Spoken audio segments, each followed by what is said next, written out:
And we are live with another episode of the Brown Water Banter podcast. My name is Jared Seymour. My name is Joey Cates. It is Joey All day Cates. long. He just comes back from Florida, Joey Right. Cates. We got a great show lined up for you in the studio. We got Donnie from Premier Detailing. We're going to be talking about how to keep your boat looking clean, looking new, during the summer, during the winter, all year round, as a matter of fact. But before we jump into that, we're going to thank the people that keep the lights on for us over here at the Brown Water Studios. I'll give you $100 if you can figure out who's going to be right out of the gate. Dr. Bob. Yeah, there you go. I'll pay you with Brown Water money, Joey. No problem. Dr. Robbie Williams over at Southern Magnolia Smiles, man. You can look them up on Facebook and Instagram at Southern Magnolia Smiles. They're located right over here in Ocean Springs, right off of Washington Avenue. 2024 is the year to smile more. So get those pearly whites shined up and clean, man. Book that consultation with them, 228-215-1202. Give them a shout and tell them that Brown Water sent you. If you find yourself in need for legal representation, Taylor & Cox Law Firm has been practicing law on the Mississippi Gulf Coast for over 30 years. This is our buddy Tyler, man. They specialize in felonies, misdemeanors, DUI, family law, divorce, child custody. Like I said, if you find yourself in need for someone to represent you legally, you want someone that's going to fight tooth and nail for you, and Taylor & Cox Law Firm is the one. Give them a shout at 228-696-0111 if you find yourself in that boat. Our buddy Rocky over at Cedar Swamp, he's got 2 locations on the Gulf Coast, one in Goshen, one in Gulfport. You can look him up on Facebook as well, C, the number 2, and then Swamp. He's got all your tackle and apparel needs covered. You can give him a shout at 228-205-3964. He's slinging kayaks. I usually say he's got rods, reels, and reel repair. But don't go see him. But that dude is bowed up. He shut the reel repair down because he's so busy with doing reels. So that's kind of a good thing and kind of a bad thing, I guess, depending on how you look at it. But he's carrying all your outdoor needs, man. He's got Brown Water gear in the store, the Gulfport store I went to not too long ago, and it's looking really nice. So go check him out, look him up, and tell him that we sent you. If you're feeling like a big turd and you can't get off the couch, you've been trying to get back into the gym, but it's just not working, Forever Young Men and Women's Health. This is Kendrick right here in the photo, man. Give him a shout at 228-363-6623. Let him do some lab work on you. Let him see if your vitamins are in order, if your hormones are out of whack. He specializes in testosterone replacement for both men and women. So bring your significant other, get healthy, get back in the gym, and start feeling better. That's right, get yoked. And Forever Young Men and Women's Health, man, they're the ones going to do it. Dewey Do Bugs over in Iberville, right across the street from the Scarlet Pearl. If you haven't looked them up on Facebook yet, I would suggest you do so. There's a plate that they serve down there called the Maverick, and it is legit. They're doing boiled seafood right here on the Mississippi Gulf Coast like it should be done. We hosted our tournament there not too long ago. We spent a lot of time down there. The restaurant looks phenomenal. The food is great. The people were nice. It's all around a good time, man. So Dewey Do Bugs, we want to thank them for sponsoring the show. And like I said, if you haven't went there yet, go check them out because you are missing out. So Donnie, welcome back, brother. Thank you. It's been, I don't know how long. It's been a little bit since a little bit over a year. Okay. Were we in the studio the last time we were? Okay. That's what I thought. Okay. So how's business been, man? How's everything been going since we saw you last? It's been great. You know, business is continuing to grow year over year. Okay. We're getting a lot of really good feedback from customers that we've spoken to, even some as long as a year or more ago. They're coming back. Repeat customers, people that we've spoken to at various boat shows or whatever. Sometimes they've taken a year or two to get back with us, but they're booking us. And so it's always good to get that feedback from people. Yeah. And, people don't rebook with people if they don't either like what they got for their money or the person. Yeah, you get one shot. Yeah, that's usually it. Get one shot. If you don't, you're not going back. That's correct. Right. That's correct. But I mentioned in the posting of the video, and I keep saying it, but you do boats, and yes. Would you say that's your specialty because you do auto as well? Like what's your mix there? It's the mix is ever changing. Okay. I will say in the past it's been about 50-50. Okay. Marine and auto. That's a good mix. This year I think we're going to be more 60% marine, 40% auto, because we are seeing that shift. The demand for boat detailers is there, and while there are a lot of detailers out there and they specialize in autos, there's not a lot of marine detailers out there. And then when you say, well, you know, who are the good ones, and you've got an even smaller pool to choose from. And if you think about how many boats we have on the coast, you know, that's a lot. It's a lot. I would assume too, right now, as the summer months are kicking off and it's getting hotter, is that's when all the phone lights up, especially for the boats, or how does that work? So and again, each year it has changed. You know, looking back 3 years ago, our boat season business wise didn't really kick off until March. April. This year we were booked in February. I think we did something like 12 boats in February. Okay. And then the Biloxi Boat Show happened the first weekend of March, and it's just been wide open ever since. Okay. Yeah, but now it's kind of like it's too late, right? Like you should have been doing this maintenance before time. It's never too late. It's never too late from a business perspective. Yeah. No. Oh, I'm all over my cord. But no, it's like you said, it's never too late from a business perspective. But I think what you're getting at is like try to maintain it all throughout the year, right? Correct. Yeah. It's kind of like maintenance on a boat engine as well. People go out there right before summer and crank it up. Oh, it doesn't run. I got to get it. Right. Then they take the cover off and, oh, man, this looks like crap. Yeah. Then they try to get in with you, That's but it. you are rolling and booked up pretty much. I do that with my lawnmower every year, right? Yeah. Like I'll wait till the grass starts growing and I'm like, let me see if it cranks, and it doesn't. And then I'm calling the small engine repairs and they're like, why weren't you here 2 months ago? Right. It was wintertime. You could have brought it in. I'm like, I don't know. And I try to preach that to people. It's just like the boat repair shops are like, hey, get me your boat in for maintenance in like January, February before the rush. Yeah, you can get it way quicker. And, yeah, Get it because back then way they're on a quicker. 5 or 6 week waiting list. Right. And we have been at one point, we were about 6 weeks out, but we've knocked that down. I'm about 3 weeks out. Okay. At the moment. That's good. How many boats? I know it obviously depends on boat size and all that, but how many you say you crank out in a week? Oh, we did one last 2 weeks ago. We spent 4 days of the 5-day work week on one boat on a Oh, yeah. 36 Yeah. yellowfin. And then we've got, we've put out a couple weeks ago, we did 5 boats and 5 vehicles in one week. Yeah. So those are probably smaller boats and They are. maybe better shape A too. lot better shape. It's just a simple Wax or something? Yeah, just a wash and wax or a maintenance wash. Or hey, I took a boat out last weekend and it's Wednesday and it's still sitting there and I just don't have time to clean it. Yeah. Or some people like, hey, I've got this trip planned. I've had it planned for months and I know I'm going to be bowed up with work and family obligations. Can you go ahead and put me on the schedule so that my boat's not sitting there, with salt on it, Right.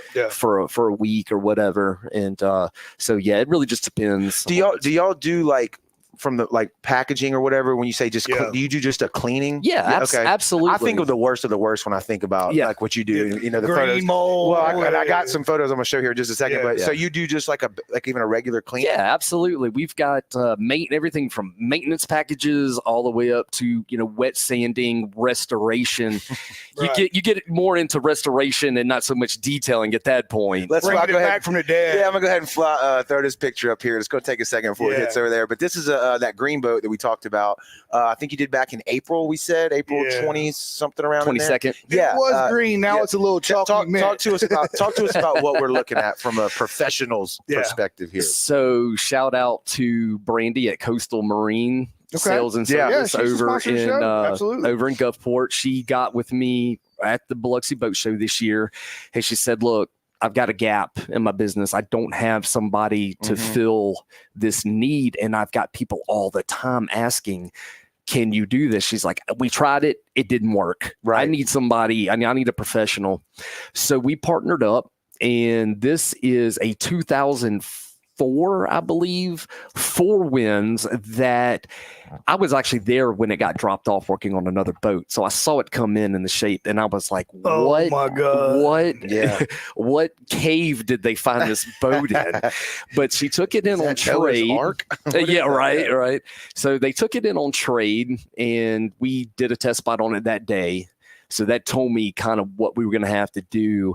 And then we came back, I think like 2 weeks later, and spent 3 full days. Now, that's not just me. That's me and 2 other full-time guys that work for me. Dang. So we had somewhere around 60 plus labor hours into this boat.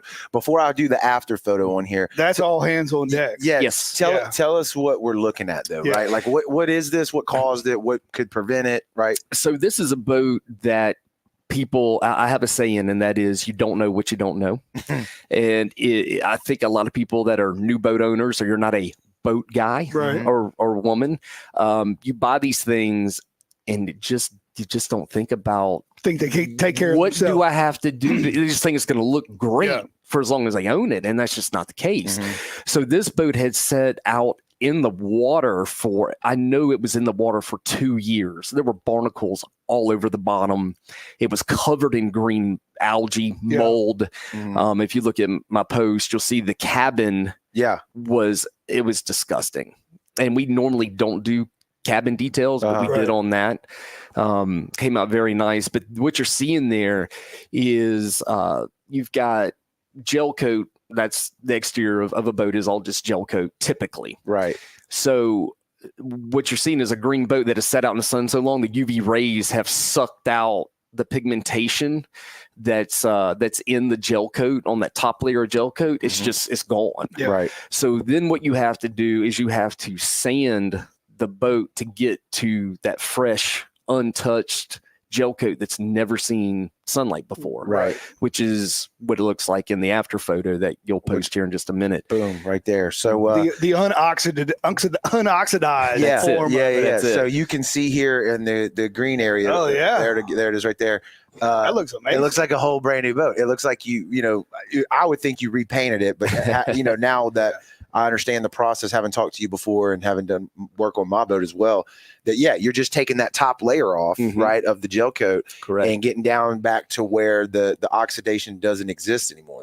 That's correct? Yes, that's correct. And we were fortunate that the boat was not too far gone. Right. Sometimes you run into that, and there's only so much you can do with something that's been neglected that long. But we really, we looked up and the gel coat was in good shape. There was plenty of thickness of gel coat to work with for us to really grind and get all that oxidation out and bring it back. Yeah. It looks great. Now y'all did the white and green. Y'all didn't mess with any of that ugly bottom paint. That's correct. That's bottom paint. And for that to be done correctly, it needs to be soda blasted off and then repainted. Yep. So that's the below the water line as well. Correct. So Correct. If that boat's sitting in the water, you're not going to see that. Correct. But yeah, man, I mean, that's killer. A complete transformation there from before and after. But like you said, like people that maybe not familiar with this, if it goes too deep and you're sanding too much, you'll go to where you remove all of the into the fiberglass will start showing, right? Correct. So what we do is we do a visual inspection of the boat before we even do a test spot, and we've done, just to give you an idea of the experience that we have under our belt as a company. Prior to this year's boat show, we had done 100 boats in the last 2 years. Wow. We've done another something like 30 to 37, somewhere in that number, since the boat show. So we know what to look for. Right. So if you've got a boat it doesn't necessarily have to be an older boat. Sometimes it's a 4 or 5 year old boat. I've seen them. It's just sit in the sun uncovered all day long. That's hammered. it. Yeah. And so if you walk up, and especially on white, you'll see, if you ever see little bluing, you'll see like a light blue shade in your white gel coat. That signs up that the gel coat's thin, and that's your fiberglass that you're seeing coming through your gel coat. Okay. So when we see that, then that's when we have to have that conversation with the client of, hey, this is what's going on. And this is what we can do. This is what I'm comfortable doing, because I don't want to burn through your gel coat. And, you hear stories of people, hey, I had this guy come and do my boat and he just ruined it with sanding, and which you can do if you don't know what you're doing. But we've done so many, we just got it down to a science. What happens when you get to that worst case scenario, when you're down, when your gel coat is just done and there's nothing left but the fiberglass? What options do you have? So your most cost efficient, and that's a great question. Your most cost efficient option is just to have the boat painted. You can have a boat painted just like you do a car. Right. And in the finished product, you can't really tell the difference, right? No, you would be hard. The naked eye, you're not going to be able to tell a painted boat from a gel coated boat. You're going to be hard pressed. Okay. Do you still take it down to like before you paint it? If it's one of those ones where it's like, nah, we can't, like that, the beginning of that green boat, if you were going to paint that, do you still sand it down? Yeah, as far as you can. Your painter is going to have to rough it up. Okay. And etch it. But he's not going to go as deep as you did to get it back. Sometimes I go deeper. Shit. Okay. Because what they're going to do is going to use a high build primer, and they spray that high build primer because that's going to fill all those stain and scratches anyway. You're never going to see those aggressive stain and scratches like, if you would on that. Like you would if I did it and didn't do the proper steps, you would see the sanding marks. Right. So they use a high build primer, builds it up, then they're gonna paint it, and then you're looking at a a brand new product. Do you reapply the gel coat after the paint, or you just wax it and No, you spray the paint on there. You don't gel coat over it. Paint is either paint or gel coat. You can have a boat re-gel coated. Yeah. That's definitely an option, but it is more expensive. The benefit of gel coat versus a painted boat is, do y'all know a perfect boat captain? Because I don't. No. I mean, how many times do y'all come in and you're like, I got this, and you hit something, or you've got people that are weekend warriors that have no business owning a boat, and they blow right through a no wake zone, and your boat's docked up and it's rubbing bumper up. Cars. There you go. Yeah. So with a painted boat, once it's scratched and it's deep, you're living with that scratch. Oh, really? So there's no protection. Gel coat's your protection. Paint is, that's why we offer. That's why we say, ceramic for a paint, for a painted boat is the best, kind of option that or protection that you're going to get. With gel coat, you can do wax, graphene, ceramic. You've got more options that are going to still give you protection. But as far as it's like scratches, ceramic is really your best option, either that or PPF film on your boat or a wrap. Okay. But even those get torn. Even with the painted though, did they do like a car and put a clear coat over it so it does still have that glossy look, right? Or no? So a lot of them are what's called a single stage paint. Okay. So they've got UV blockers built into the paint, and some of them are going to have clear coat in with the paint. Okay. With spray. Yeah, that's called a single stage paint. And then, but if you go with a gel coated boat and you rub up against the dock and it's scratched, you can sand it, buff it, blend it in, and it's like it never happened. Gotcha. So that's kind of your main differences in a painted and gel coated boat. Gotcha. So you said you've been staying busy though, like just like between auto and marine. We are we are very busy. I had to hire another full-time guy. Okay. So what's that give you now? What's your teams look like? It's me and two full-time. It's three of us full-time. And that's really helped me knock down the workload, because like I said, going into the Biloxi Boat Show this year, I think I was already 2 weeks booked out. And then when we left the show, I think I only booked I booked 5 jobs at the show. Okay. And then afterward, it's like the domino effect. People are like, hey, it's a week after the show. Hey, I spoke to you last weekend at the show, and I want to get on your schedule. Or, kind of like y'all are friends. You've got a friend that you go to the boat show with. And word of mouth. Word of mouth. Yeah. And one of you a friend goes back home and is like, hey, your boat looks like crap, man. You need to call this guy. Right. So we've gotten a steady flow of business through that, and also I've been in business long enough now to where I think my name carries itself. Yeah, it carries some weight. You mentioned earlier though about like anybody can just open up a shop tomorrow or a business and say, hey, I clean boats and do all this now. Sure. But you've built that pedigree now with your name and your brand over a lot of time so people know. And I'm a very humble guy. I'll never say I'm the best. There are other detailers on the coast that I admire and respect the hell out of. Right. Yeah. They turn out phenomenal work. And there's nothing against guys that want to get into this business.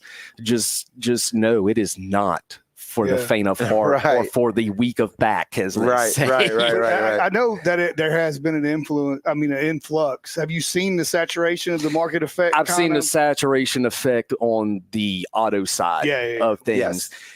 When you get into marine boat detailing, is it more intimidating than people think? It's a completely different animal. Okay. Like what you do to a car is not going to work on a boat. For example, an extremely aggressive compound ice right there on a car.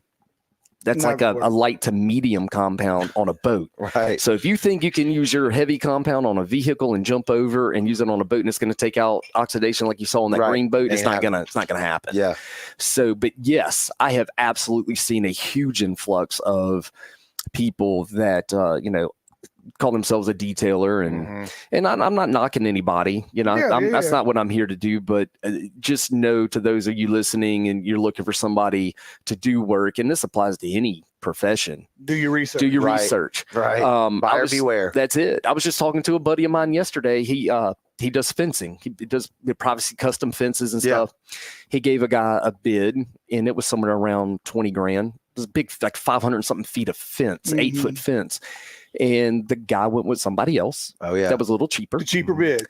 He called my buddy a month you after come fix and it? said, "Hey, can we revisit your invoice?" Yeah.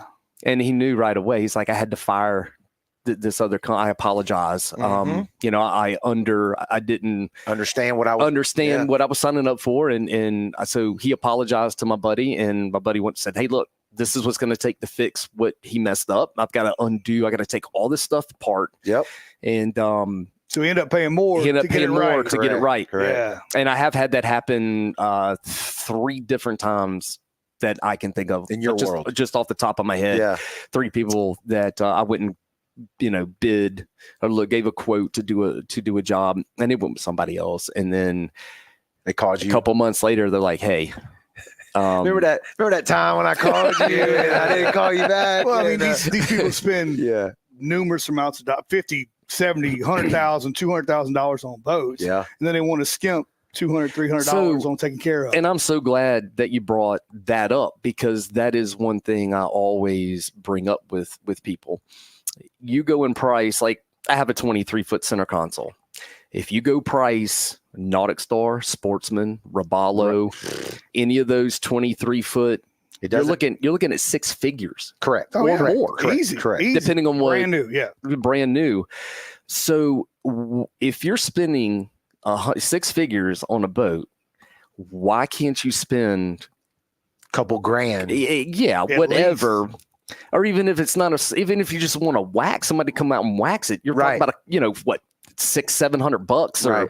whatever that may be. Right. Yeah. But in the grand scheme of 100 grand, even if you paid to have a full ceramic job, that's a couple grand versus 100 grand. Is it really that Yeah. much in comparison to Right. what you just dropped on a boat? And so Well, maintenance is Great always point. like that. I think it's I'll change my own tires or I'll change my own oil. And there's places for that and stuff. But when it comes to taking care of a boat, there is no, unless you're a mechanic or know the profession, let the professionals have it. Yeah. absolutely. I agree with that. What's what you mentioned ceramic? Let's get into that. Who needs it? What does it work well on? What does it not do? What does it do? Give us the No rundown. doo-doo. Yeah, what's it do? That's an excellent question, and I get that a lot. People are typically, generally, they know kind of what it is, because in the auto world, I was going to say, is it more auto than it is marine, or is it just more known? it's in more auto? known in Okay. the auto Right. world, I feel like. But it also depends on where you live as far as the market goes. Because if you go to Florida, everybody knows about ceramic on a boat. Okay. Okay. So the difference is, so there's several differences. Wax, like say colonite, that's everybody knows colonite, Okay. right? It's a typical, just a run of the mill, been around for forever wax. Okay. The melting point on that is around 105 degrees. How hot does it get here? Well, It was well, 105 today, I think. Yeah, well, in excess of that. There you go. Yeah. Yeah. So you got to think, okay, if the melting point on this stuff is 105 degrees in the heat index, I remember last year was 117 Yes. was a heat index, For multiple days in a row. multiple days, Yeah. and the real heat was legit 100 degrees. Mhm. That's not an exaggeration. And then if you step up from there, you're looking at a polymer sealant, which it uses silicone polymers that help that product adhere to the pores of your gel coat, because gel coat is like our skin. It's porous. Okay. Yeah. You can't see them, but the pores are there. And then you step up to ceramic, and what ceramic is that silicone dioxide. That is the active ingredient in ceramic. Mhm. That is what makes it hydrophobic. And there are so many, there's a lot of myths and a lot of misinformation out there about ceramic. And I hope that people that are listening, I hope I'm touching on this, and this may be something that people out there have wondered. So Yeah. again, great question.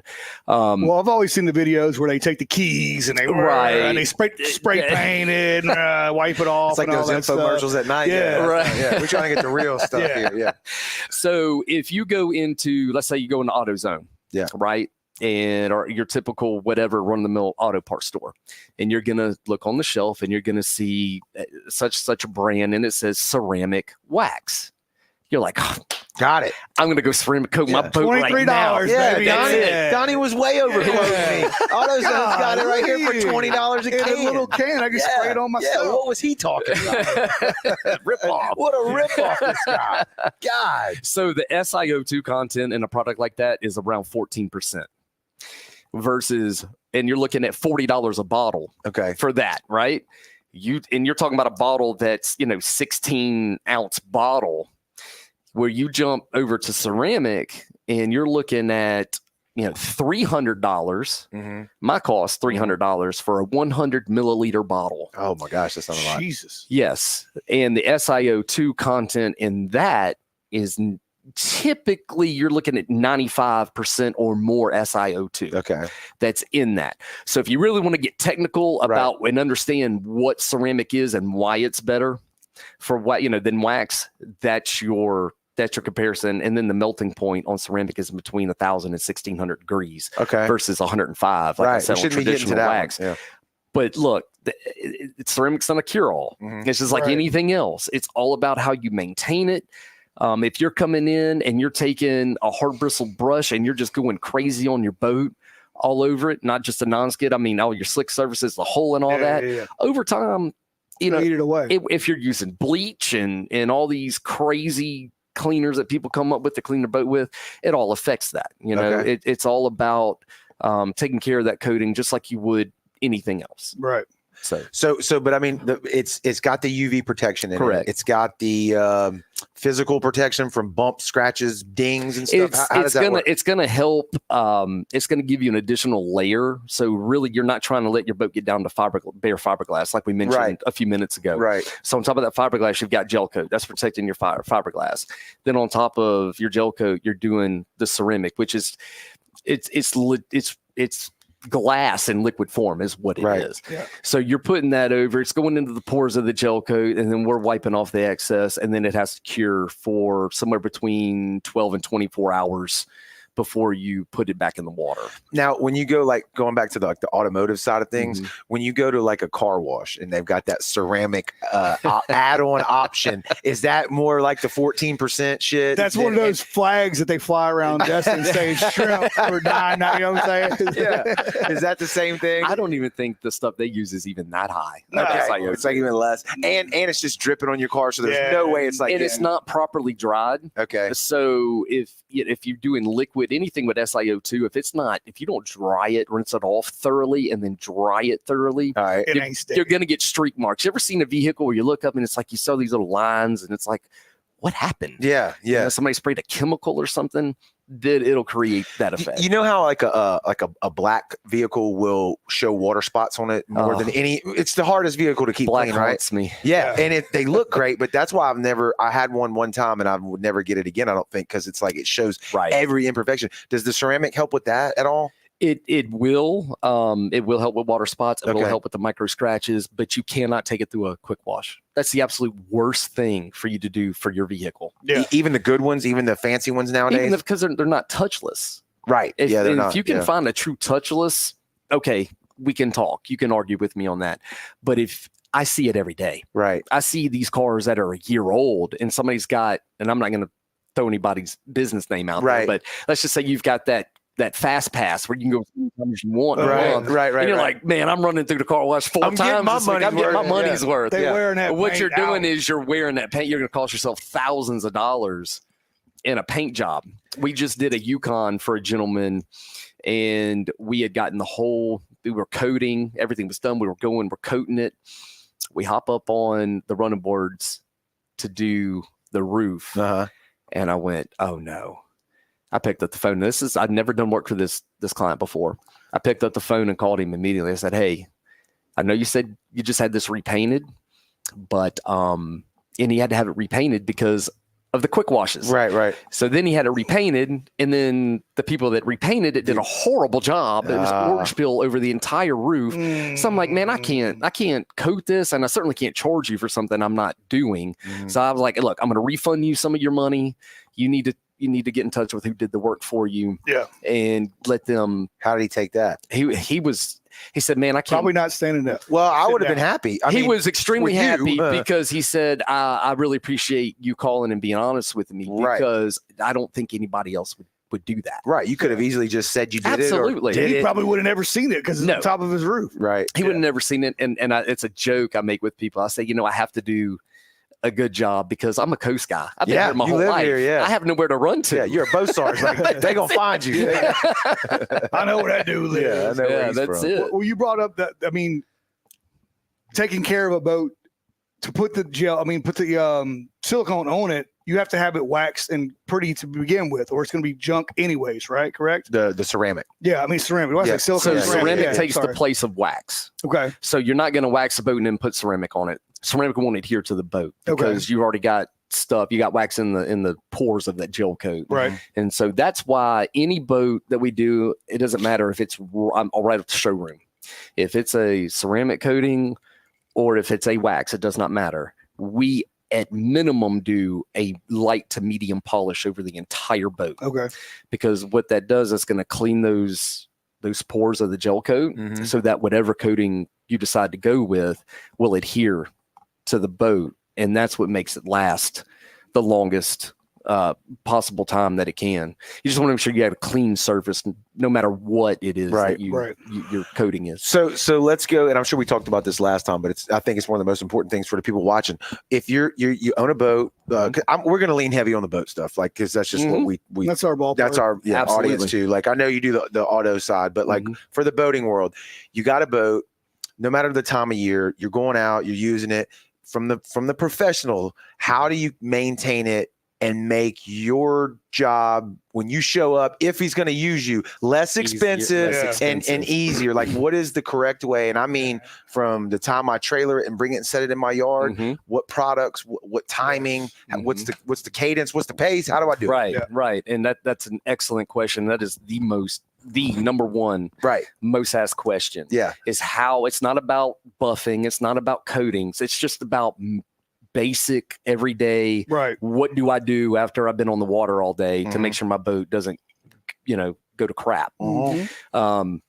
So to answer that, I'll start off by saying if you're using bleach, on off, acid based like wheel cleaner, Alumina Bright, toilet bowl cleaner. Yes, people actually. Yeah, I was told that's the best thing to use on the bottom of your boat to get the scum off. The scum. Yeah. It will the best. It will take it off, but we'll take everything else off. Take it off. Yeah. That's the kicker. So everything's a trade. It really is. But to answer your question, the detailing world is a multi-billion-dollar a year industry, and it's not that way because it's a bunch of snake oil. Right. There are some legit great products out there, and I don't get paid to endorse or whatever. I don't mind telling people that all the polishes, compounds, soaps, all the stuff we use is all by Stark Yacht Care. Okay. And they're out of South Florida. They make just a phenomenal line of products. It makes my job easier. It gives you, the client, a better finished product. But they make some soap. Woody wax is fine. People, you can run to the store and pick that up off the shelf. Honestly, any regular soap that you're using is going to be fine, because the main thing is you want to get the salt off of your boat. And the biggest mistake that people make is they wash the boat, they spray it off, but then they don't dry it. Okay. So then what happens over time, most people, 90% of people that we do work for, their boat sits out in a driveway, in a field, backyard, whatever. And what happens over time is the sun is baking that water, and those water spots get ingrained and they etch into the gel coat. And then it's like, you're rubbing it, and you're like, why won't they come off? Nothing. So the spot stays. It stays, and vinegar in water 50-50 has always been, for 100 years, that's what you use to get water spots off. And people are like, I've tried this and I bought, 3 different water spot removers. It's not working. And at that point, the boat's got to be buffed to remove those water spots. So I always tell people drying is just as important as washing. But what about Dawn?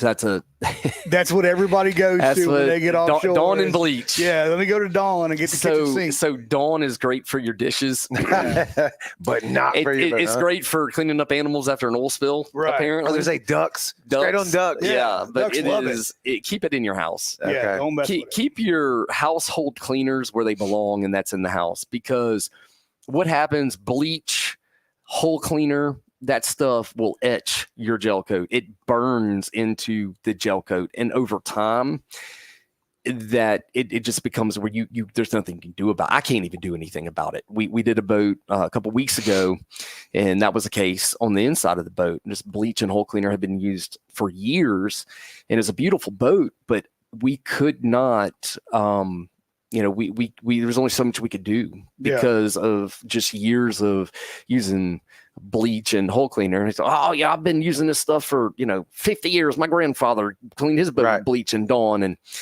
I'm like, I don't mean to step on any toes here, but just because he's been doing it that way for 50 years doesn't make it right. Yeah.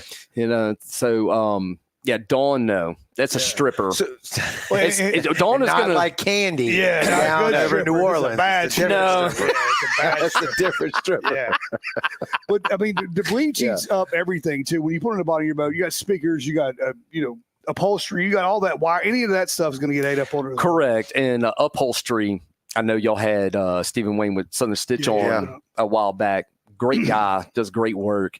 And I was watching the podcast I had with him, and my mind went right to bleach. Right. Because what happens is using bleach and it eats away the stitching. Yeah. And then your cushions just fall apart, and then your vinyl or whatever becomes brittle and just cracks. Have you? I know people out there have called around and priced what it is to get your upholstery redone. Not cheap. If you think I'm expensive, right? Oh yeah, right. Have your boat.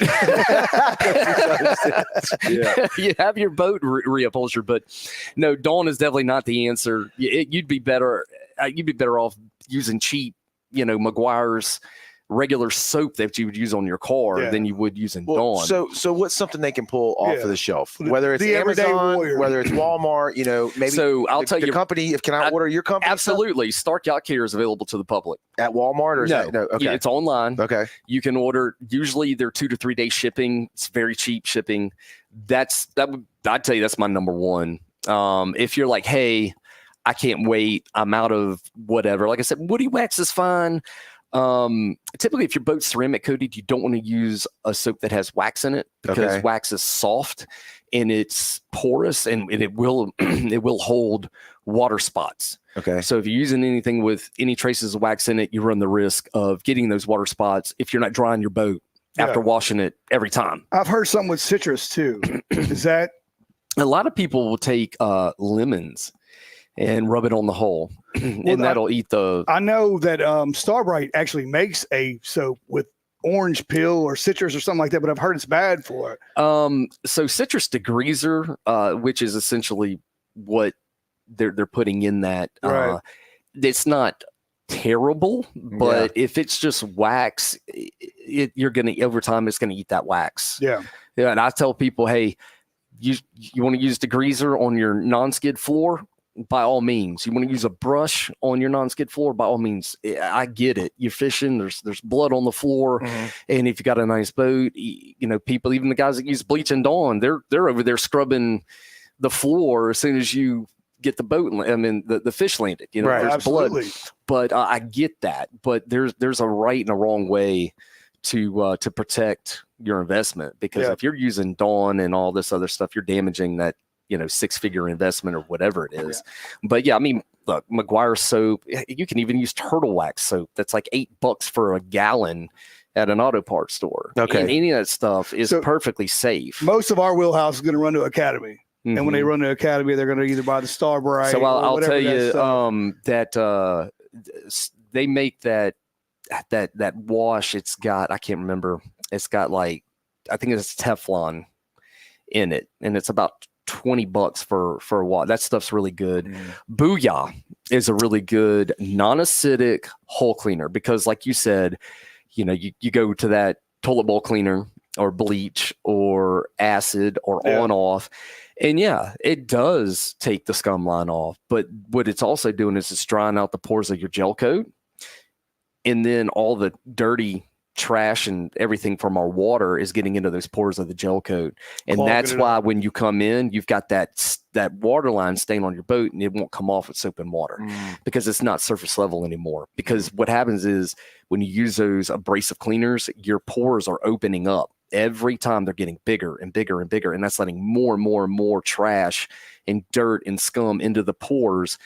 And then you're like, well, I have to use this. Yeah, because that's a hole you've dug. Correct. Right. And until you get that oxidized layer, because that's what those cleaners are doing, is it's oxidizing your gel coat. Until you get that top layer off and it's sealed properly, that's what you're going to be dealing with. So like a turtle wax, you're saying, is something that you can it's readily available. You can get that. You can use that on the outside of the boat. Correct? Yeah, any car soap you can use on a boat. But what about the method? So when you get home, you pull the boat up or whatever, spray it off, wet it down, hit it with the soap and the water. What utensil am I using? Not a deck brush. Right. Am I using sandpaper? What am I using? That's another great question. I always instruct people to use a wash mitt on all your slick surfaces. Okay. And then like a floor, if you need to use Purple Power or Citrus Degreaser and a scrub brush, What about a pressure washer? I use a pressure washer all the time. Okay, good. That's what I wanted. So what wide open? Is there a PSI that works better? I run typically about a 3,000, 3,200 PSI. And then I use high. But if you use the green or the white tip, okay, throttle it back a little bit. Yeah, I mean, you're not going to blow the gel coat off of your boat. Right. Is that going to that's going to knock your wax off though, right? No. Okay. No. Okay. No, we use them. We use a pressure washer every day. And I see it every day because it doesn't matter what coating we do. Like say it's a wax, we wax your boat for you. Before we're finished, the last thing we do is we're gonna wash out the inside of your boat to get all the compound dust and all that stuff off. And then so we see what we're hitting it with a pressure washer. It's not taking that wax off. Okay. No. So to do that on a Sunday when you come home with the boat is okay. Yeah. Okay. Washing it down with a pressure washer, clean water you're doing better than most people do. Good. Anyway, that's what I wanted to hear. Salt away is really good. It's that's a good. If you want to come in and you can buy the kit. It's like $75. It comes with a little foam cannon. Yeah, it's got a little cannon. And again, I don't get paid to endorse. It's actually got a musket cannon. It's like a pirate cannon. It does look like that.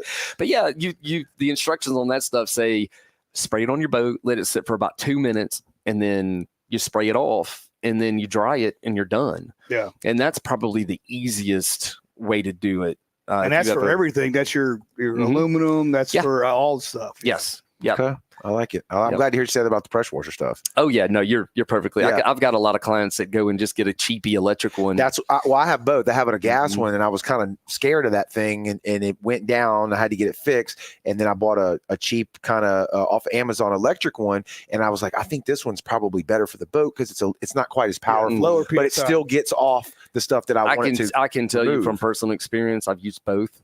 And there is no replacement for a gas. Yeah, especially quicker. When you're dealing with a very dirty non-skid floor, especially on a used boat. Yep.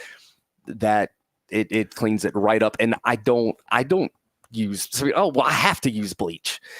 Yeah, I don't. I've never used bleach. No, I've never used bleach. Let me ask you this question: my boat sits in the backyard when it's not covered. Pine trees. They drop those little orange dots. There's a dot here, and there's a dot here, and there's a dot here. I've used everything. I mean, literally everything to get those off. What do you recommend on that? So don't let it hit them. Cover it out there and catch it. Cover it. Don't let that happen. So Stark Out Care makes a product called Venom, and it's sounds aggressive. $28 for a bottle, small bottle like that, and it'll last you for forever. It only takes a drop. You can even safe to put. You put it on your finger. You can rub it in on those little spots. It'll take rust stains, those stains like you're getting. Yeah, it'll clear that stuff right up. What about the difference between the outside of the boat and the inside of the boat? Is there a difference in how you clean that, maintenance it, product wise? No, treat it the same.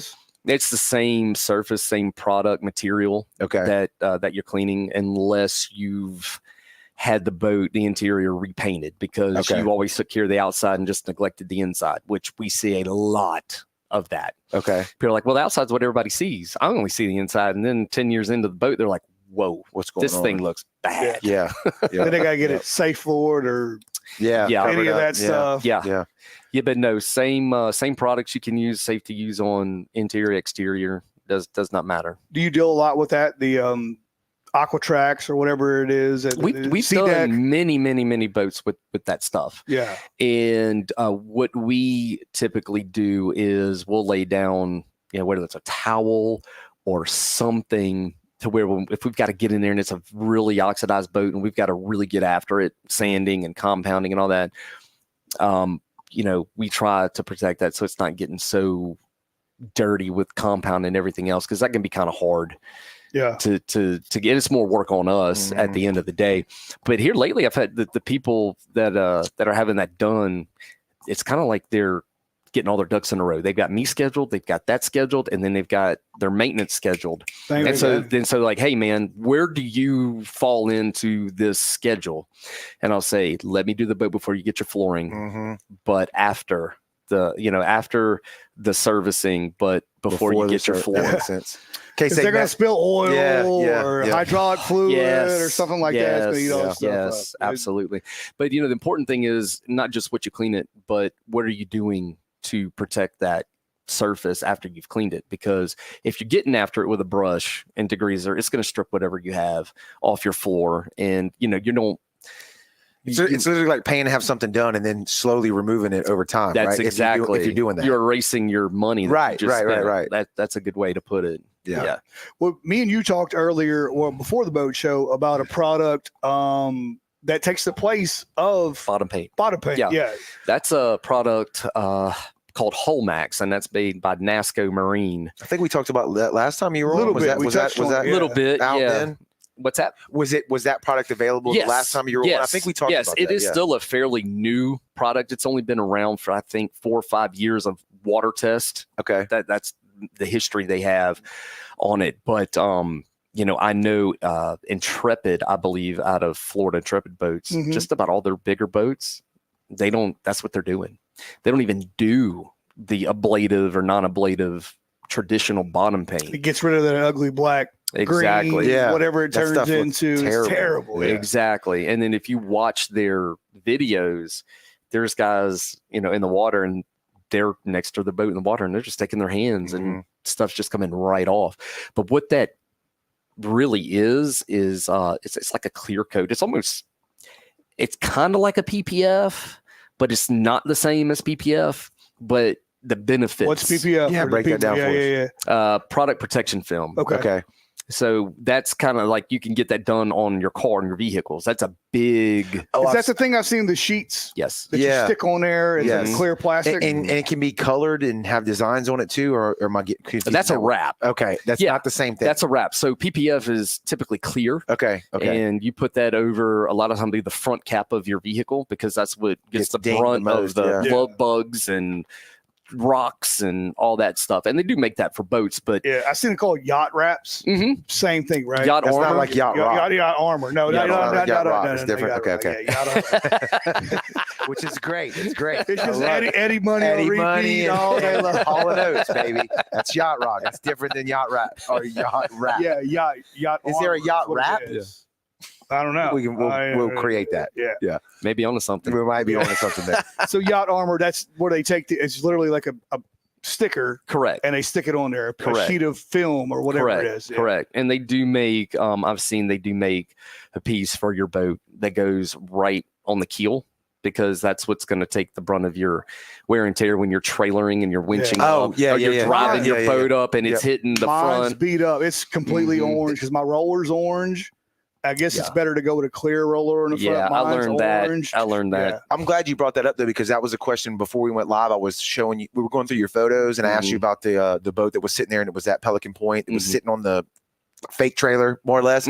How do you, if a boat's on a trailer, when you clean it, how do you get around the spots where the trailer sit? Is there a way to deal with that, like you're talking about, where it rubs on that front? Another good question. So when we do the bottom, and this is in any detail, it doesn't matter whether it's a basic maintenance or we're doing a full correction restoration project. We're going to go all the way back to the fender of your trailer on that first drop down under your boat.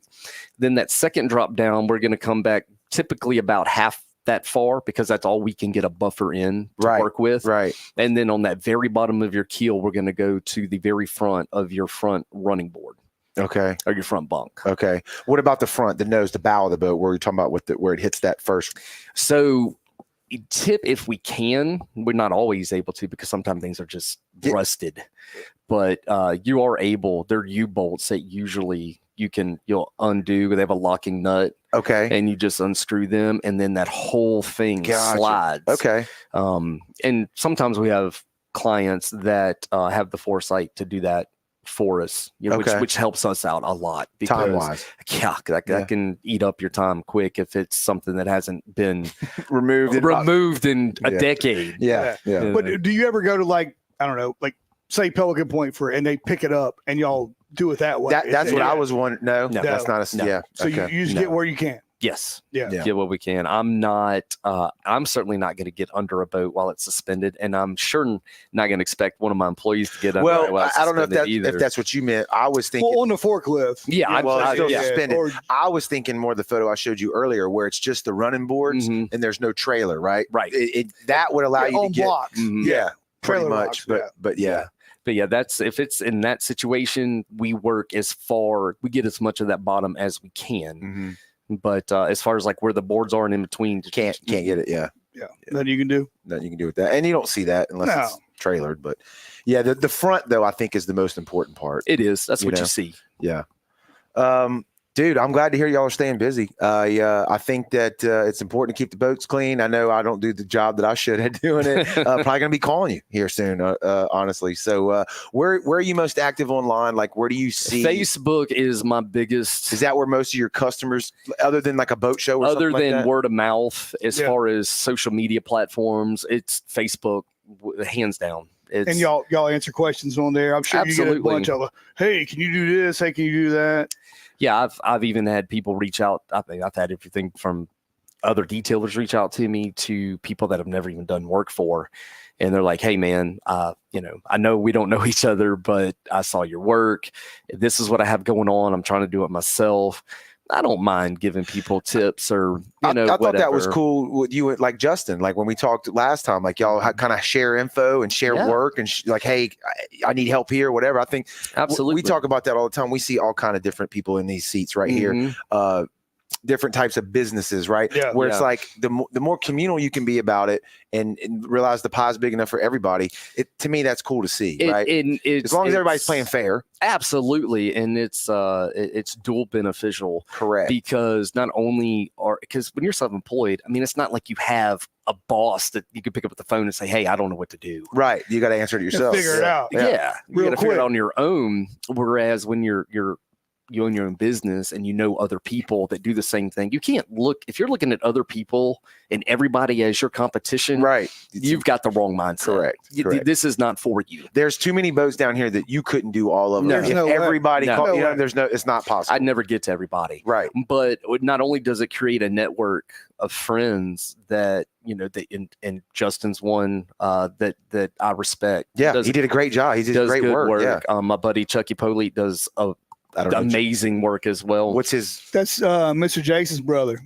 What's Polite? his He does Polite's detailing. Okay. He's been doing it for a while. Yeah, he's been doing it a long time. He's a good friend of mine, and he and I bounce stuff off each other. Sometimes I'm like, hey man, what about this? This is what I did. It ain't turning out the way I thought it. And he's like, try this. Gotcha. And then I'll do it. And I'm like, you were right. And he's done that with me. Right. He asked me something. He's doing an RV, which he doesn't normally do. And he's like, dude, what do you do on this? I'm like, try this pad with this product. And he's like, all right, it worked. Right. So it not only is that a benefit, but from a business standpoint, it also allows you to hold the market. You ask about the influx of, the market being flooded with quote unquote detailers. There's a big difference in somebody that's going to do a $40, $50 wash on your car versus somebody that's going to do a $150 full detail on your car. Right. Same thing with a $200 deal on a boat or a $2,000 deal on a boat. Those guys I just mentioned, we're all you, Chucky, and Justin are going to cut each other's throat. No, right. No, we're not. Right. And here's what I laugh because people don't realize that we are friends and talk because they'll call and say, well, how I had one, I'm not going to mention. Yeah, no, we don't one need of no them- name. He told me $100 and some dollars less. One Yeah. of them, so and so, it told me this, and I know they're like, no, you're No, he lying. didn't. Yeah, right, No, he right. didn't. Oh, they're trying to play you against each other. Yeah, and then I've also Jimmy said he'd do it for 100. That's it. Why are you 300? It's like, That's dude, I it. know Jimmy. Well, let me call Jimmy and see what let me call Jimmy and see what he said. And I've also Jimmy never heard of you. That's it. Jimmy never heard of you. I've Yeah. also had other detailers, clients reach out to me to do work, and the first thing I do, I don't say yes. Mhm. Out of common courtesy and respect. Yep. You're like, I message them and say, hey, I know you've done work for so and so before. They hit me up. I'm not poaching them. I'm not Yeah. poaching. Yeah. I'm just, and I think that goes a long way. that's old school respect to me. Well, and You know what I'm sometimes saying? you get so far ahead you can't go back and get the guys who didn't get in time. Mhm. So you got to pass them on to somebody who. Right, but like he's Yeah. saying, it's common Mhm. courtesy to Oh, just absolutely, be like, to hey, give a bro, call. I didn't Yeah. call this And that- guy. Yeah. To your point, that does happen. Yeah. That with I've Even with regulars, like sometimes Sure. you get so far ahead. Well, like, look, I got a regular, but I got to pass them on. yeah, they Can't want do it it. done this Thursday, and I'm like, Yeah. I'm booked out for a week and a half. Right. Hey, so and so, are you booked that day? No, man, I'm not. Yeah. Can you go take care of my client? Well, you said that goes on in the charter. Oh, all the time. World, Yeah, right? I mean, Like- you get booked, you pass it on to somebody else, but you don't want to pass it on to somebody else who's not very good. So Well, You that see what goes I'm saying? without Yeah, saying for yeah. sure. But like I want to speak out of turn, but like y'all do that. Y'all, hey, I can't handle this every week. It's like, hey, can you run this trip? Can you run this Right, trip? Run this right, trip. right. Pass It's a it on. network. It's a huge network. Absolutely, and that's all about mindset. If you Right, think correct. if you think that everybody's out to get get- you, that's a limiting belief. Yep. The only competition you have is yourself. And 100%. That's right. if you're out there and you're doing right by people and you're being honest with people, and you still fail, then you can sleep at night. I'm trying to tell my oldest, he's about to turn 15. I'm like, dude, you just don't understand. Like you talked about it in the beginning of the show, like years and years ago. Show up on time. That's it. Be willing to learn. That's it. That's all you have to do. I mean, and Yeah. then you have to keep going with that. But They'll that's like somebody will train you. that's the foundation. Like if you're willing to learn Yep. and you want to do a good job and you show up, Yeah, somebody will get you you're where ahead of everybody else. I have plenty of clients that make a lot more money than I do. And one of them told me, he said, man, I appreciate you because you show up when you say you're going to That's show it. up. That's it. Your price you don't change prices. I've got a better one. If you can't show up when you say you're going to show up, Let them know. make a phone call and say, hey, man, Send a text. I just can't. And or a text. Even Yeah. better. Actually, even better. Yeah, Just because I don't text want to talk to you. me. Yeah, I don't need to Send talk a to you. text. And you know Just what? text me. You know what And he I'm said? blown away. I'm blown away. He said, you don't even have to be the best. You don't even have to do a phenomenal job. Right. But because you showed up when you said you would and you charged what you said you were going to charge, he's like, Yeah. bro, Yeah. most people are Hey, going to be good with Son of that. a bitch wasn't lying. I can at least I can say that. He wasn't lying. It's still good in America. Yeah, It's still good in right, America. right. Are you doing much out of state work, or are you all here? That's another really good question. We're mobile, and we do out of state work. We've gone down to Venice. Of course, it's the fishing capital of the world. Oh yeah. We've done 3 or 4 trips over the last year and a half or so down there to do boats. And when you go down there to do a boat, you're not doing a 21 center console. You're doing a 42-foot. You're doing Freeman a or something like that. 36 catamaran or Yeah. a 42 center console. We've gone all the way to Venice. I've gone almost to Baton Rouge to do a boat. I've gone to the Alabama-Florida line to do some boats. Right. And those jobs, if it doesn't make sense, it doesn't make dollars. Right. So it's got to make business sense for me to travel that far. For sure. And like in Venice, I usually have 3 or 4 boats to do in a So it 3 makes or it worth 4 your day. run. Yeah. I'm not gonna run down there for a 14-foot skiff. Right. Because Or even just maybe 132. I mean, I don't know. yeah, You know what if, I mean? if it's a ceramic job on 130-foot boat, I'll travel. Okay. I'll travel. And But it's a lot easier if you got a normal job on 4 boats down there that Sure. you can coordinate, right? yeah, you can line them up, knock them down. And like I said, I've got 2 guys that depend on me for work, and I take that very serious. But when we travel, you also got to put them up. It's not just me, Oh, yeah. and we are not all 3 sharing a hotel room. right. Not at this. All right, here's my room. Y'all sleep in the truck. I'll come wake y'all up in the morning. Hey, sucks to not be the boss. I don't know what you're saying. What? How hard is it to find good help these days? I mean, we talk to people, and like I said, in multiple different business avenues or whatever. Like, Almost how impossible. how is that Man, that's I'm not showing you up? could open a can of worms on Right. that question, but I'm not going to go down You're the not rabbit going down hole. that rabbit hole. All right, I respect I will tell you that I have one guy named Derek, and he's tagged in, and my guys are tagged in every bit of work because they deserve the same amount of credit that I do. Right. And I'm never going to take anything away from them because I couldn't do the work that I do without the guys that I have. He's been with me for 3.5 years. And I just hired this other guy. He's been with me for 3 or 4 months, and he has really been the big difference. To have that third person, because Derek and I have knocked out a lot of work with just the two of us. And there's plenty of days we go home and we can barely peel ourselves out of bed the next morning. Or slap out. Yeah, but having that third person this year has really made a huge difference. But it is hard.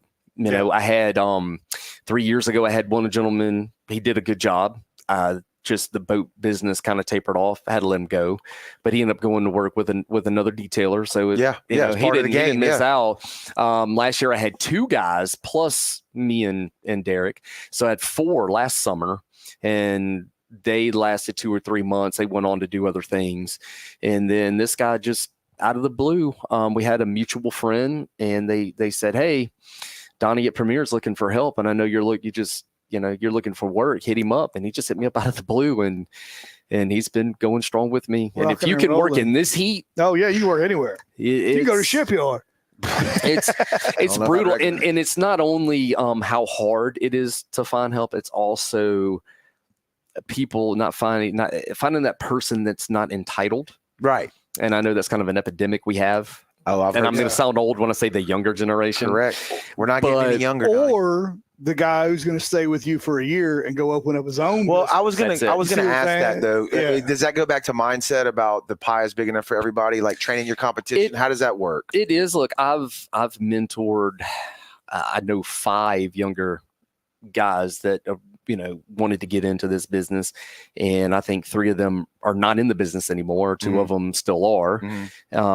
And so my guys, they see what it's like. They see what it's like, right? And it's a big leap from working with the guy to being the guy. It really is, because it's not just the job. The job itself, right? What you see on Facebook, there was a lot of other moving parts that got us that had to come together. Yeah, whether that's ordering product, knowing what product to order.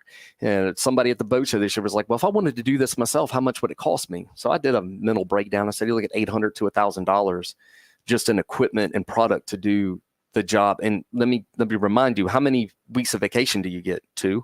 You're going to spend a whole week of those 2 weeks to do your own boat, and you're gonna take half that time to figure out what even works. Right. It's that.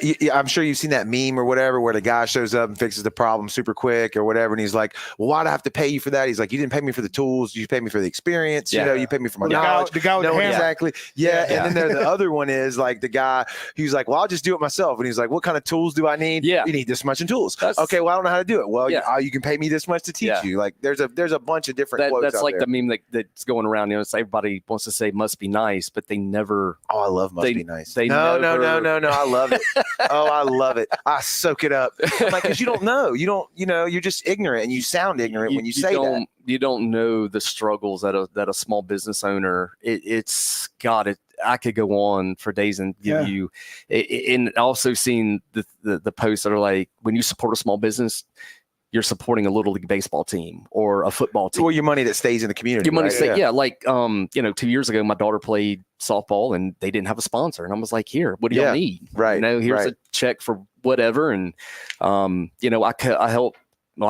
coached my son's football team last year. So that, it helps me give back to the community. It's not just me. It's not all flash and show, what I mean? It's scheduling. It's ordering product. It's dealing with customers. I bet the phone calls I don't know if you use email or whatever, but just the text and that text and phone calls and Facebook Messenger. I get a ton of inquiries through Facebook Messenger. And then you got to weed out the tire kickers. Yeah. Like, what about how much for this? Like that kind of stuff probably chews up bandwidth. It does. Like, I had a gentleman reach out. He saw a job that we had done on Facebook and he commented like, "Wow, great job." And then he reached out to me. I didn't reach out. He reached out to me and was like, "What do you charge?" And I told him, he's like, well, that's a healthy price. And it was just for a polish and wax. It wasn't even anywhere near what top end could be. Correct. Right. It was on the lower scale. Yeah, if you're balking at this, this conversation's over. You should have said, go to the grocery store, fill up a grocery cart. Yeah. You see how that rose up? We're doing the same thing. Yeah, absolutely right. But, as far as training your competition and all that, my guys see. We have a mutual respect. Yeah. They respect the fact they see me answering the phone in the middle of a job and this, somebody asking me all these questions for 20 minutes, and I'm more than happy to answer them. That's my job. Right. But they don't want to do that. Right. How many people that are mechanics because they don't want to deal with the customer? That's why you have a front desk guy and a mechanic that's separate. They're separate jobs, but I do it all. Yeah. The business owner, you wear all different hats, Absolutely. as they say. But then, and as the employee, it's always easier to say, talk to the boss, man. I'm on my lunch break. Where's my sandwich? Go talk to that guy. You know what I'm saying? Yeah. But also, too, like the pie's big enough for everybody. I'm sure anybody that wants to better themselves and trains up and does good work for you, they become another colleague that you can refer to over time if that ever happened, right? Absolutely. Yeah, there are several detailers I talk to, and there have been times, like you said, where a client of mine's wanting something done and I can't get to it. Right. In 4 days or next day, you wouldn't believe the amount. Hey, do you have something available today? Yeah. And are you serious? I make the running joke. Yeah. Do they think I'm sipping root beer on the couch, just waiting for the phone to go off or something? Like, I run this as a legit business. We're not just sitting around waiting for the phone to ring. I run it as a business. It's scheduled like a business. Yeah. It is a business. It is a business. Yeah. I joke with my dad all the time. He calls me, you're just a boat washer. So nice. People say, what do you do for a living? Thanks, Dad. So we joke. I mean, it's like, what do you tell people you do? I'm just a boat washer. Mm-hmm. So realistic time frame in the heat of the season, what are we looking at? And then off season, what are we looking at? Right now I have some openings at the end of the month. Now, when I say openings, that's for like a 1-day job. If you've got, let's just say that green boat. If you got that green boat. If you've got something that's going to be a 3 to 4 day job, we're probably looking at the first week of July. Okay. So a good 3 to 4 weeks. Typically. Which is not bad. That's not bad, especially right now in the summer. Right now, no. I think typically the more into summer you get, the more people are using their boats. Yeah. Which, we work during, we're not going to take up your weekend time. We're not going to interfere with you using the boat. Do you work weekends though? How does that? That's a great question. Like that makes me. I didn't think about that. What days do you work? Like we're Monday through Friday. Okay. We do take some weekend work depending on what it is, and typically I'm going to be honest with you. I don't do it. Yeah, I'll send my guys out to do it if it's a job that they are competent and capable and confident of doing. Then by all means, like we did that. There's a nautics store on my page sportsman that's on my page that was done a few Saturdays ago by one of my guys. Knocked it out of the park. Client was overly happy about the job he did, and it was on a Saturday. So I'm not going to force my guys to work 6 days a week, but I do make it clear to them also that, hey, we're in peak season, and if we don't want to lose market share, this is what we have to do. Sometimes it's going to require working half a day on a Saturday or getting while the getting's good. Sure, absolutely. I'm dropping the link right now to your Facebook page in the comments. Thank you. Of this live stream, and it'll be linked on the audio side of things as well. I know we said we would lean heavily, and we have on the marine side of things, but you do auto. Like before we wrap things up, real quick, unless you had something else on the marine side of things, let tell people about the auto side of things. Because obviously everybody that listens to the show has a car. Sure. Right? Sure. How does that work? Do you show up to my house? I've seen people show up to businesses. Like, do you do that? Yeah, I've got a 16-foot enclosed trailer. We've got a 200-gallon water tank, a generator, every bit of anything you could imagine to detail a car. We do it.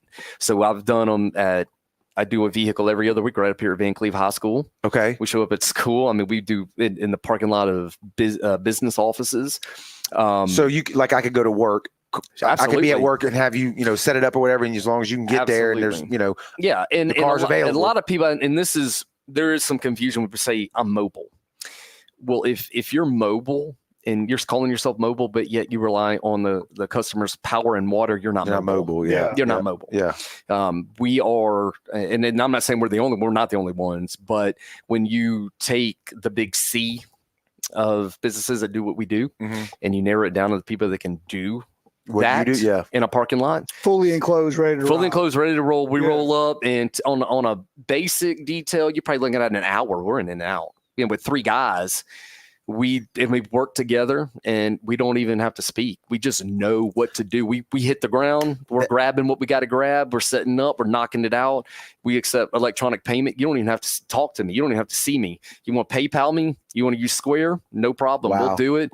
You don't have to take the day off. You don't have to take the car in to have or not have the car. Like you and said, not like have the go car. drop it off. Now I got to get a ride to work or get, whatever. Yeah. And that's a huge selling point with a lot of the bigger boats we do. And here I am jumping back to boats. Yeah. But, I'm trying to get you auto business. know, but if you've got a bigger, something that's over a 25-foot boat, that's a pretty big item to tow behind your vehicle, for one, especially when you get into the 30+ foot range.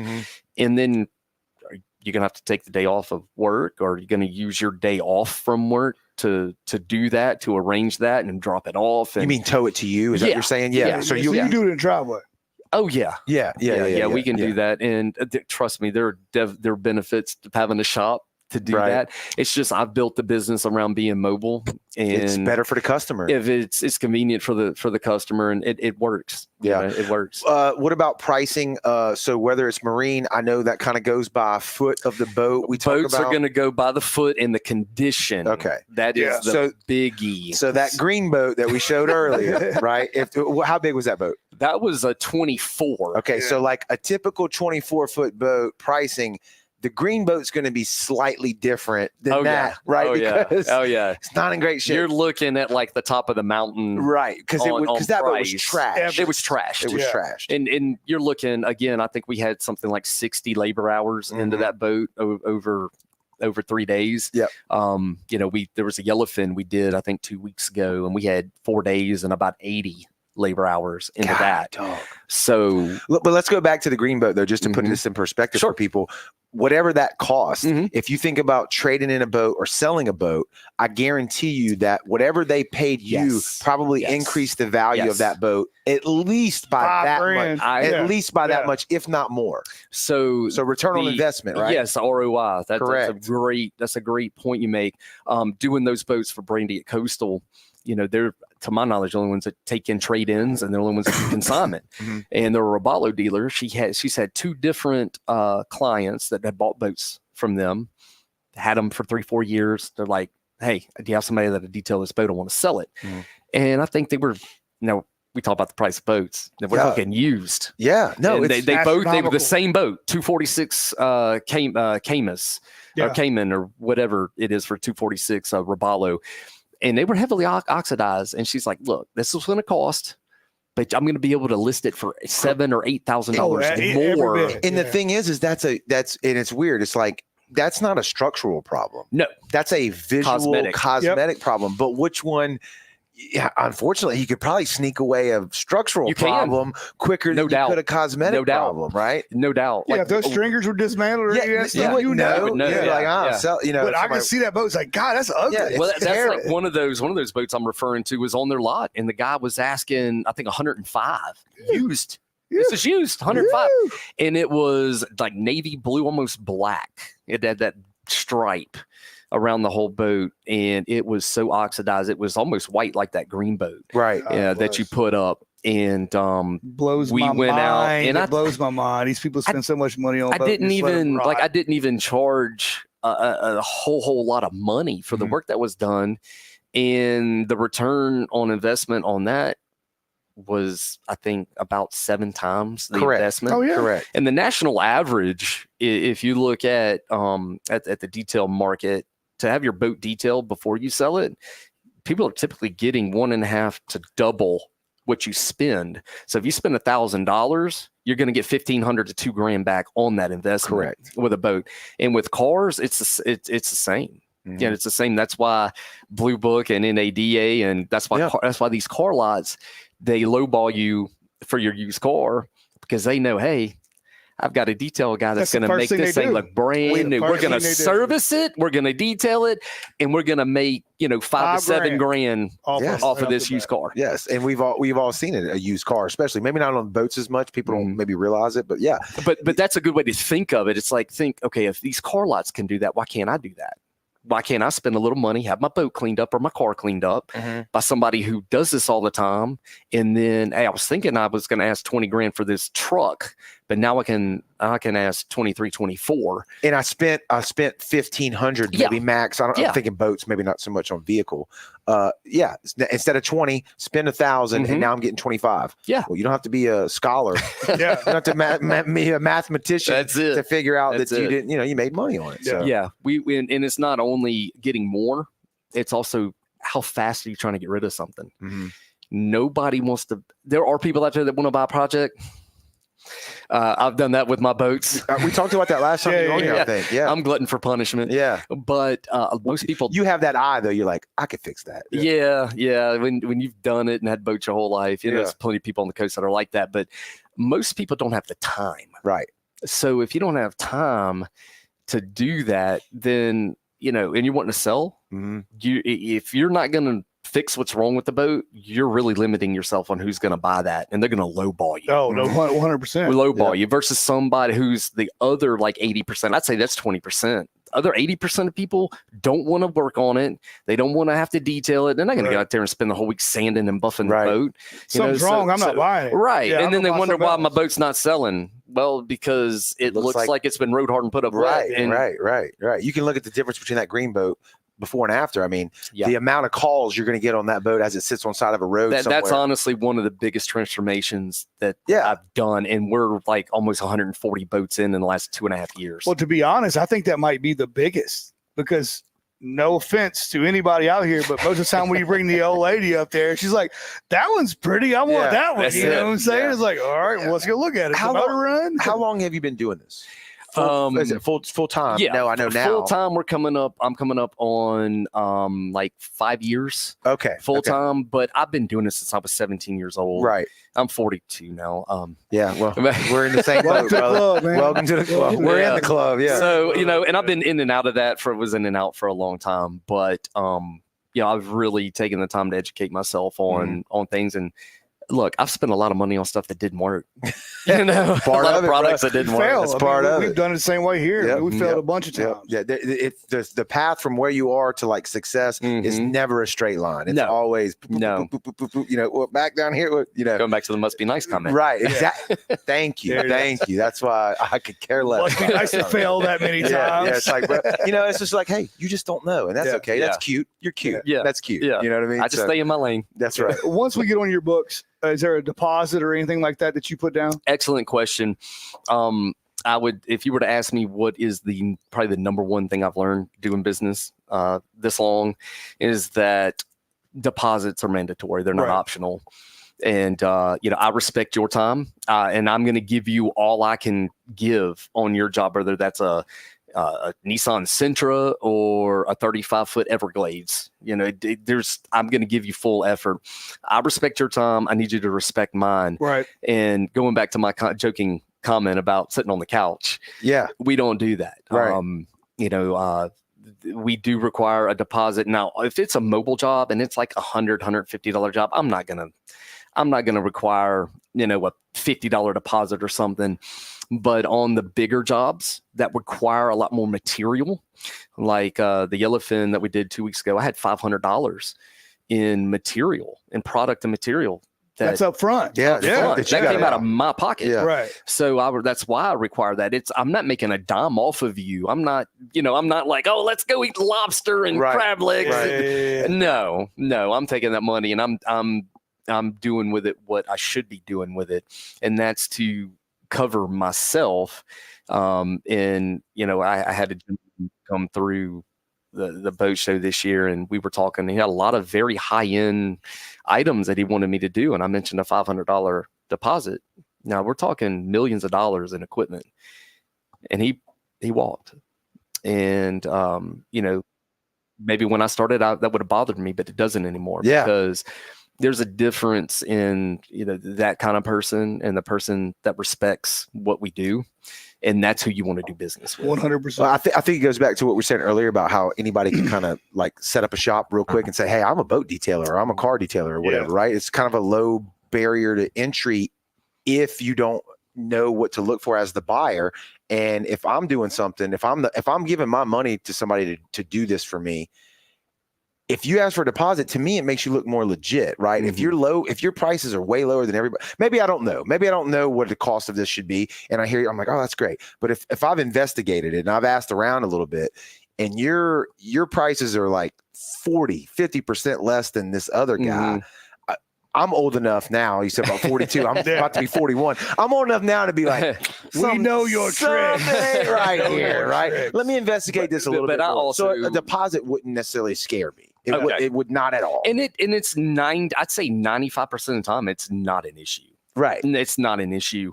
But I also take the time to explain to the client what that money is going towards. Right. If I'm doing ceramic, like I said, one little bottle of ceramic, $300 all day long for that. If it's a full restoration job, I may go through $200 just in sanding disc on top of $150 in compound buffer pads that are, $10 to $15 a piece. The big wool pads, they're $30 to $40 a piece. You burn one of those up. I mean, it adds up. People think that the common misperception is that, well, it doesn't take that much to do that kind of work, but it does. Do it. Let me see you get on it. It does take a lot, and a lot of material, knowing the right product to use. It, like I said earlier, if you're trying to do it yourself. And I got nothing against people that DIY guys. I've seen some guys do some phenomenal work. I'm like, you did this yourself? And they're like, yeah. And we've had a lot of calls this year with guys that have done that in the past, but they're like, I don't have the time this year. Well, it's funny you say that, because a lot of the guys that I watch on like social media that do really well on social media, they give away all their secrets for free. Every trade secret that they have. And the ones that I've heard, they talk about it and they go, one of two things is going to happen. Number one, most people aren't going to do anything about it. Correct. They're going to listen, they're going to watch, and they're going to go, I don't want to do that. And then number two, if they do it, then they're going to fall into two categories. One, they couldn't do it, and they're going to call you. Or two, I guess three, they do it and they keep doing it. And those are the rarities. But the other group's going to go, I did it. He did a good job. I understand what he's doing, but you know what? I don't want to do it again. I'd rather just pay Donnie to do it because I got to go to work and I don't want to do it on my Saturday anymore. So many clients this year that has been the story. Like, I've always done it myself, but look, I've got 2 or 3, 4 kids that are in soccer and baseball and this and Life that. Happens, and man. if I come home and I'm just cleaning the boat, my wife's going to be pissed that I'm not helping with the kids. And I said, look, I get it. I don't cut my own grass. I could. Yes. But you got time. I don't. Number one, I don't have time. Number two, I just don't want to. Well, so I'm in that boat now, and I always enjoyed cutting grass, but like what I can get it done for now and how quick they do it, I'm like, shit. Yeah. Why? Still not a deal. Yeah. Shout out to Jackie Sherman. They do a great job. They do a great job. I'm like, I'm just going to keep paying you to do it. Yeah. That's it. I don't know. Well, you got the money, do it. Yeah. Well, you work hard, play hard is what I always say. Donnie, dude, thanks for stopping by again. Thank you for having me. These are always fun, brother. I love you. hanging out, talking with you. I love seeing the product that you put out online, following you on Facebook. Are y'all doing any merch and stuff like that, or is just giveaways? I give away, if you do a job with me, you get a koozie. Yeah. I've got if you do a ceramic job, I've got some products I give you for free, like I mentioned, for just general maintenance. That's killer. That's a killer idea. That's a Like a little freebie thank that you a thank you for letting me, because you could book anybody to do your job. Right. So I appreciate the fact that I've gotten the support that I have, and that's not lost on me. Correct. I'm very, very appreciative to everybody that has supported me over the last few years. Well, dude, we've linked in the comments on the live, the video part of this, to your Facebook page, which is where you say you're most active. Shoot you a message, ask the questions, send pictures of your boats or your cars or whatever, and you can show up to wherever they need to be to do that, right? Like you said.